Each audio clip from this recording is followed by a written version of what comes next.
سلام به شما دوستان عزیز، امیدوارم که حالتون عالی باشه. خیلی خوش اومدین.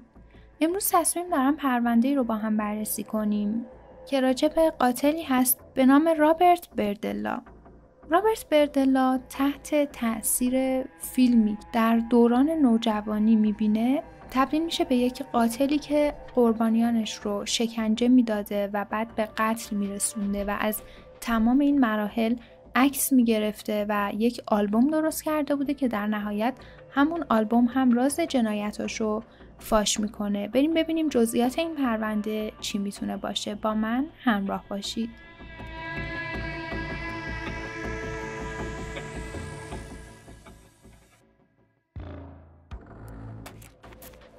خب گفتیم که این پرونده راجع به مخوف ترین قاتل کانزاسه که ادعا میکرده دیدن یک فیلم از اون یک جنایتکار ساخته. سرآشپز معروف کانزاس سیتی از مراحل شکنجه و قتل قربانیانش عکس میگرفته تا به عنوان یادگاری توی آلبوم عکساش نگهداری کنه. همونطور که گفتم این عکس‌ها راز جنایتاشو فاش میکنن.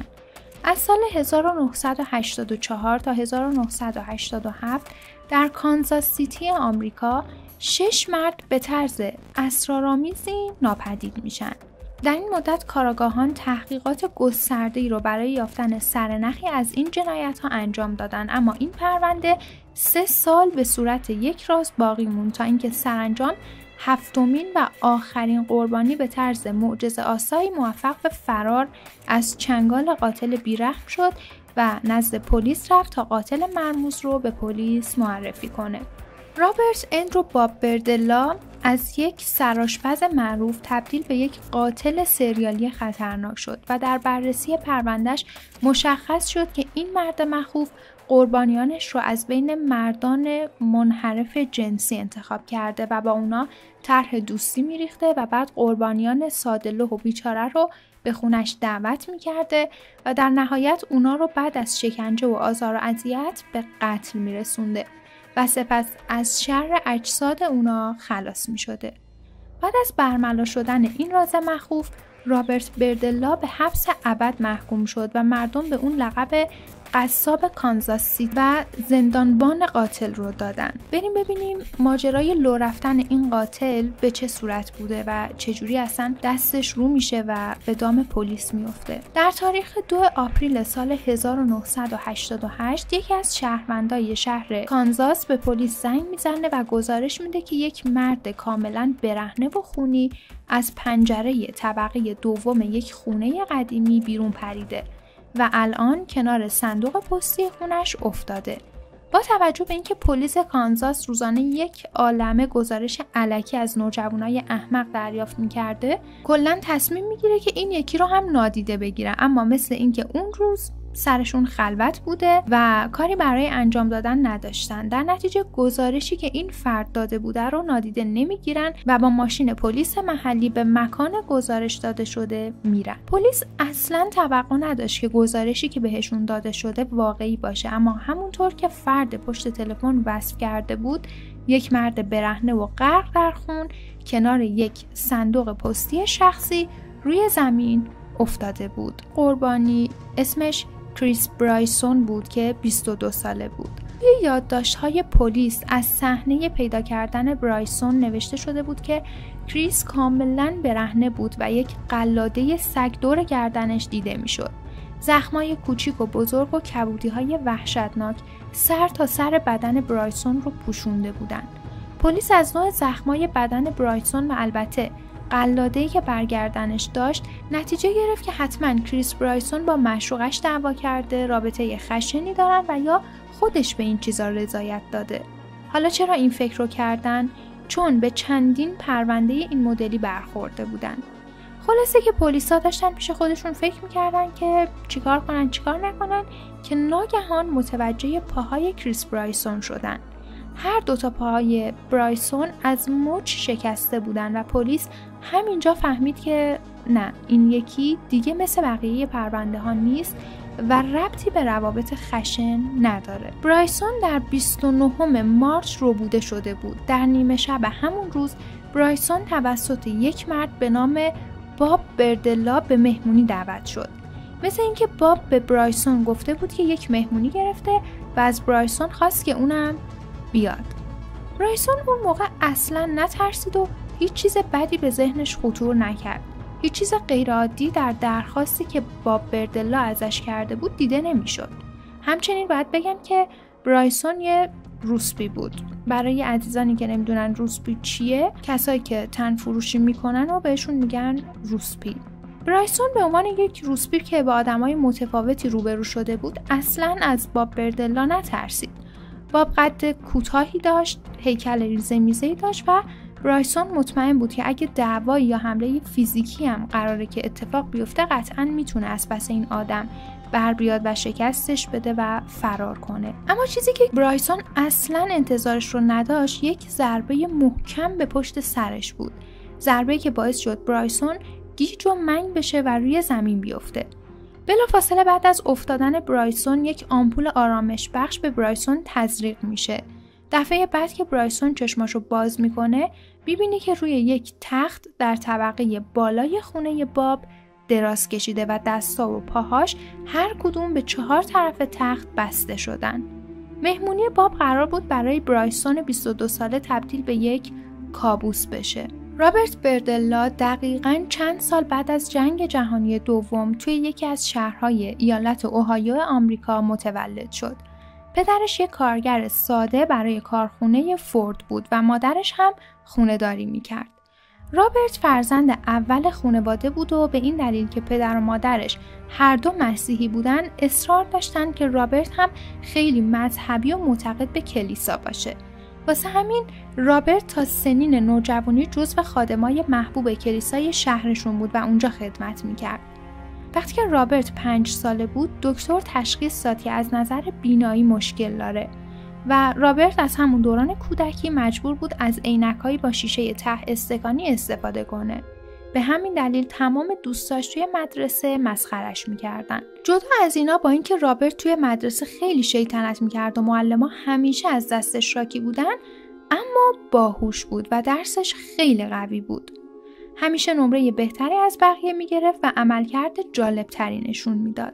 خلاصه که این رابرت باهوش دوران کودکی و اوایل نوجوانیش رو توی کلیسا میگذرونه، تا اینکه وقتی تازه پا به 16 سالگی میذاره، پدرش بر اثر سکته قلبی فوت میکنه. بعد از مرگ پدرش، مادرش با یک مرد دیگه وارد رابطه میشه و چیزی نمیگذره که باهاش ازدواج میکنه. رابرت هیچ از این مرد خوشش نمیومد و مثل اینکه همیشه با همسر مادرش بحث و دعوا میکرد. به همین دلیل تصمیم گرفت هم برای اینکه کمتر توی خونه باشه و هم برای اینکه بتونه یه پولی در بیاره، توی یک رستوران مشغول به کار بشه. سالها بعد پس از دستگیری، رابرت اعتراف کرد که توی 16 سالگی توی اون رستوران توسط یکی از کارکنان مورد آزار جنسی قرار گرفته. این اتفاق باعث شد که رابرت تبدیل به یک انسان فوق‌العاده منزوی و انزوا طلب بشه و یک سری افکار پلید و شیطانی توی ذهنش شکل بگیره. رابرت بعد از دستگیری توی بازجویی‌ها اعتراف کرد که توی همین دوران نوجوانی علاقه شدیدی به یک فیلم پیدا کرده بود. حالا این فیلم درباره چیه؟ نقش اصلی این فیلم یک مرده که یه زن رو توی زیرزمین خونش اسیر کرده و اون رو شکنجه میکنه.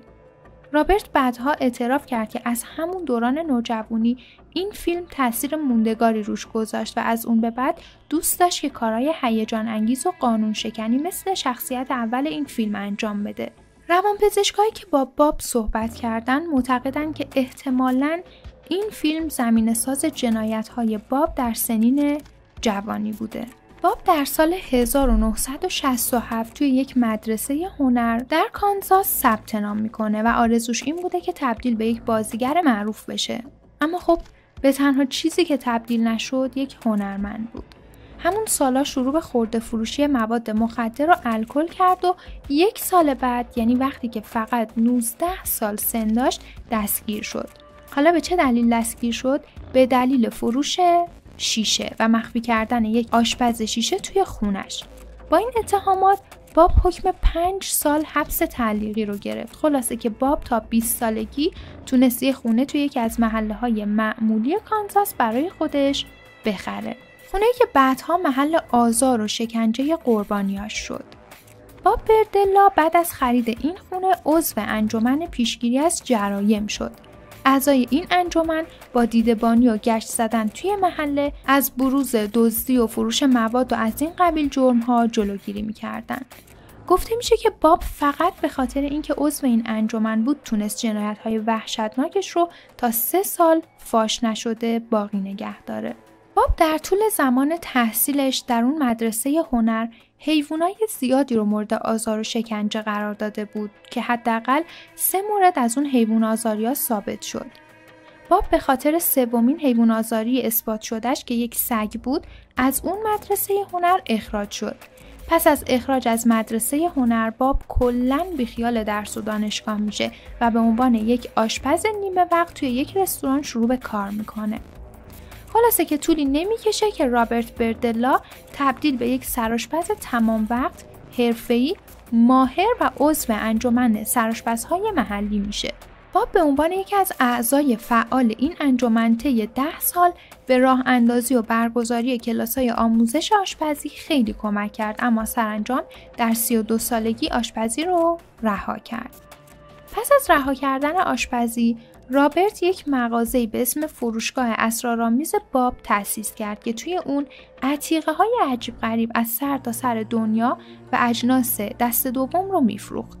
در همین شرایط بود که انحراف جنسی باب شدت گرفت و شروع به اغفال و گول زدن مردهایی که بعداً اونا رو به قتل میرسوند میکرد. باب برای انجام جنایتاش روسپی‌های مرد رو به مهمونی‌های الکلیش دعوت می‌کرد و یا برای رابطه جنسی بهشون پول میداد و اونا رو تا خونش می‌آورد و حتی توی بعضی از موارد به روسپی‌هایی که جای خواب نداشتن پیشنهاد میداد که اگه کارهای خونش رو براش انجام بدن بهشون جای خواب میده. باب بعدها در بین اعترافاتش ذکر کرد که دلیل اینکه تمام قربانیاش روسپی بودن به خاطر این بوده که می‌خواسته این آدم‌های به قول خودش منحرف و مریض جنسی رو اصلاح کنه و به زندگی عادی برگردونه. باب همیشه آرزو داشت که حتی اگه برای یک بار هم که شده توی زندگیش یک کار هیجان انگیز مثل شخصیت اصلی فیلم مورد علاقه دوران نوجوانیش انجام بده. بنابراین طبق اعترافاتش در سال 1984 برای اولین بار دست به یک جنایت زد. در اون سال باب با یک مرد به اسم جری هاول آشنا شد. بعد از اینکه جری رو به خونش دعوت کرد، مقدار زیادی داروی آرام بخش حیوونا رو بهش تزریق کرد تا بیهوش بشه. بعدش جری هاول بدبخت رو به زیرزمین خونش برد و دست و پاهاش رو به 4 طرف تخت بست. باب که پس از سالها برای اولین بار آرزوش رو عملی کرده بود، به جری تجاوز کرد و مدتها جری رو مورد شکنجه و آزار و اذیت‌های وحشتناک قرار داد تا سرانجام اون رو به قتل میرسونه. باب برای از بین بردن جسد جری که قربانی اولش محسوب میشد، بدنش رو تکه تکه کرد. جدا جدا در پلاستیک سیاه گذاشت و بعد انداخت توی سطل زباله. سر جسد رو هم قطع کرد و اون رو توی باغچه کوچیک حیاط خونه‌اش دفن کرد. بعد از این ماجرا جری هاول بخت برگشته به طرز مرموزی ناپدید میشه و تلاش‌های گسترده پلیس برای پیدا کردن ردی از این مرد بی‌نتیجه میمونه. البته رابرت بردلا از تمامی مراحل شکنجه، قتل و خلاص شدن از شر جسد قربانی‌هاش عکسای زیادی گرفته بود و از اونا توی یک آلبوم ژورنال مانند نگهداری میکرد. حالا عکس‌ها رو تا جایی که بشه براتون میذارم و میتونید ببینید. در این ژورنال عکس‌هایی وجود داشت که ثابت میکرد رابرت با خیار و هویج به جری تجاوز کرده بود. قربانی بعدی باب مردی به اسم رابرت شلدون بود که اون رو هم به همین طریق شکنجه کرد و به قتل رسوند. جسدش رو هم مانند جری تکیه تکیه کرد و توی سطل زباله انداخت. باب همچنان برای تکمیل آلبوم جدیدی که در حال درست کردنش بود، از رابرت شلدون هم عکسای زیادی تهیه و چاپ کرد. سومین قربانی این قاتل مارک والاس نام داشت که به باب در تعمیرات خونه‌اش کمک میکرد. از شانس بد مارک یک روز هوا طوفانی شد و باب بهش پیشنهاد داد برای اینکه از شر طوفان در امان باشه میتونه بیاد داخل خونه و شب رو اونجا بگذرونه. مارک والاس بیچاره هم که خبر نداشت باب چه آدم سادیست و مریضیه، پیشنهاد دوستانه باب رو با خوشحالی قبول کرد. اما باب به جای پذیرایی از مارک بلافاصله بهش داروی آرامبخش تزریق کرد و مانند 2 قربانی قبلی برای چندین ساعت شکنجه کرد و ازش عکاسی کرد. هنوز چند ساعت نگذشته بود که این مرد بخت برگشته بر اثر خفگی ناشی از شکنجه‌های وحشیانه باب مرد. باب دقیقاً مثل 2 مقتول قبلی جسد مارک والاس رو سرنگون کرد. قربانی 4م فردی به نام جیمز فلاک بود. همون بلایی که سر بقیه اومد، سر این شخص هم اومد. پس از جیمز فلاک، باب با فردی به نام تاد استویتس ملاقات کرد و بعد از دعوت کردن تاد به خونش، این آدم رو برای هفته‌های زیادی مورد شکنجه قرار داد. دقت کنید، مقتول‌های قبلی حداقل چند ساعت و حداکثر چند روز زنده می‌موندن، اما تاد چند هفته زیر بار شکنجه‌های باب مورد آزار و اذیت قرار گرفت و بعد مرد. جسد این یکی رو هم تکه تکه کرد و انداخت توی سطل زباله. 6مین قربانی که آخرین مقتول محسوب میشه فردی به نام لوری پیرسون بود که تازه از زندان آزاد شده بود و هیچ جا و مکانی برای موندن نداشت. باب به لوری پیشنهاد داد که اگه کارهای خونش رو انجام بده و نظافت کاری کنه بهش جای خواب و غذا میده. اونم که از خدا خواسته پیشنهاد باب رو قبول کرد. باب بلافاصله بعد از ورود لوری به خونش همون بلایی که سر 5 قربانی قبلی آورد رو سر این یکی هم آورد و سرانجام میرسیم به 7مین قربانی که کریس برایسون نام داره. در اول توضیحات راجع به این پرونده درباره این آقا توضیح دادم. در ادامه باید بگم که باب کریس رو به مدت 5 روز تحت شکنجه قرار داد و بهش یه عالمه مواد مخدر در حد اووردوز تزریق کرد. اما یه روز وقتی که باب برای انجام کارهای روزانش از خونه خارج شد، کریس برایسون موفق شد که به طرز معجزه‌آسایی فرار کنه و جون سالم به در ببره. کریس با اون بدن داغون، مچ‌ها و دنده‌های شکسته، آسیب شدید به جمجمه، بدن پر از مواد مخدر و چشمای وحشتناک سرخ تقریباً نابینا از پنجره طبقه 2 خونه باب به پایین میپره و فرار میکنه. بعد از اینکه پلیس خونه باب رو میگرده، موفق میشه که در باغچه خونش جمجمه یکی از مقتولا رو پیدا کنه. بنابراین رابرت بردلا به جرم قتل بازداشت میشه. جالبه بدونید که در ابتدا باب به هیچ عنوان حاضر به اعتراف نمیشد. خلاصه که این آخرین جمجمه‌ای نبود که پلیس پیدا کرد. مامورای پلیس در طی جستجوی خونه باب جمجمه دیگه‌ای رو هم توی قفسه تزئینی خونش پیدا کردن. بدین ترتیب رابرت به یک قتل دیگه هم متهم شد. اینجا بود که رابرت بردلا چاره دیگه‌ای جز همکاری با پلیس و اعتراف به تمام جنایت‌هایی که مرتکب شده بود نداشت. باب تک تک قتل‌ها و شکنجه‌ها رو با جزئیات دقیق و اشاره به عکس‌هایی که از قربانی‌ها گرفته بود شرح داد. بردلا اعتراف کرد که دیدن اون فیلم توی نوجوانی شیفتش کرده بود. الهام بخش جنایتاش اون فیلم بوده و در نهایت این قاتل سریالی به خاطر 6 فقره قتل و 1 اقدام به قتل به حبس ابد محکوم شد. همچنین موظف شد که به تمامی خانواده‌های قربانیاش مبلغ $50,000 رو به عنوان غرامت بپردازه. اما متاسفانه جنازه‌های قربانی‌ها به دلیل اینکه تکه تکه شده و به سطل زباله انداخته شده بود، هرگز پیدا نشدند. از زندگی این قاتل 1 فیلم و 1 مستند تلویزیونی هم ساخته شده. رابرت بردلا در دسامبر سال 1988 به زندان دولتی جفرسون سیتی فرستاده شد و در سال 1992 در حالی که تنها 43 سال داشت به دلیل سکته قلبی درگذشت. رابرت تا پایان عمرش هرگز از جنایات وحشتناکی که انجام داده بود اظهار پشیمونی نکرد، چرا که ادعا داشت قصد اصلاح راه زندگی قربانیاشو داشته و میخواسته به شیوه خودش درست زندگی کردن رو به اونا آموزش بده. من به شخصه خیلی دوست دارم بدونم که کریس برایسون که تونست فرار کنه الان کجاست و تا چه حد واقعا تونسته از نظر روحی بهبود پیدا کنه. اگر اشتباه نکنم این ژورنال رابرت بردلا هم توی یک موزه‌ای توی آمریکا نگهداری میشه.